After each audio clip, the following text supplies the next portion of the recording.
If you want to learn how to use Lightroom on mobile in 2026, this quick guide will walk you through the basic workflow, from importing a photo all the way to exporting your final edit. Lightroom Mobile is one of the best photo editing apps for beginners and creators because it gives you powerful tools in a simple layout, and you can make your photos look clean, natural, and professional right from your phone. If this tutorial helps you out, make sure to hit the like button and subscribe for more easy software tutorials just like this. Let's jump in. First, open the Lightroom app on your mobile device. On the home screen, tap Add Photos, then choose Import Images. This is where you bring your photo into Lightroom so you can start editing. You can select a single image or multiple photos if you want to work on more than one at a time. Once your photo is imported, tap on the image to open it, then tap the Edit button, which is the slider icon.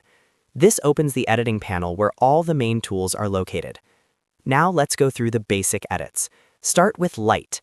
Inside the Light section, you'll see tools like Exposure and Contrast. Exposure controls how bright or dark the photo looks overall, so if your picture is too dark, increase it slightly. If it's too bright, lower it a little.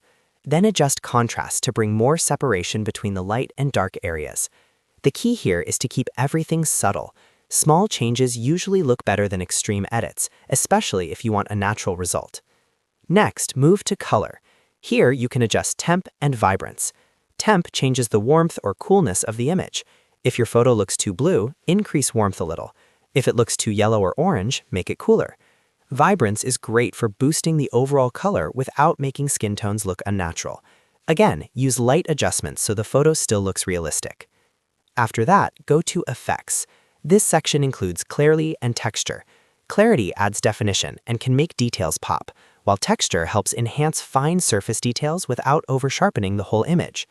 These are useful when you want your photo to feel sharper and more polished, but don't push them too far or the image can start to look harsh. If you want a faster edit, tap Presets. Presets are ready-made looks that can instantly change the style of your photo with one tap. They are perfect if you want a quick starting point before fine-tuning the settings yourself. You can apply a preset first, then go back and adjust the basic tools to fit your image better. For more precise editing, use masking. Masking lets you edit only a specific part of the photo instead of the whole image. For example, you can brighten a face, darken the background, or enhance one area without affecting everything else. This is one of the most useful tools in Lightroom Mobile when you want more control and a professional finish. Once you're happy with your edits, tap Share, then choose Export as JPEG. This saves your edited photo in a format that's easy to use for social media, messaging, or uploading online. Before you finish, remember the most important tip. Keep your edits subtle. Natural-looking photos usually perform better and look more professional than heavily edited ones. And that's it. Now you know how to use Lightroom app on mobile for a simple 2026 editing workflow. You learned how to import photos, make basic adjustments, use presets, try masking, and export your final image. If this video helped, please like, subscribe, and turn on notifications so you don't miss the next tutorial. Thanks for watching, and I'll see you in the next one.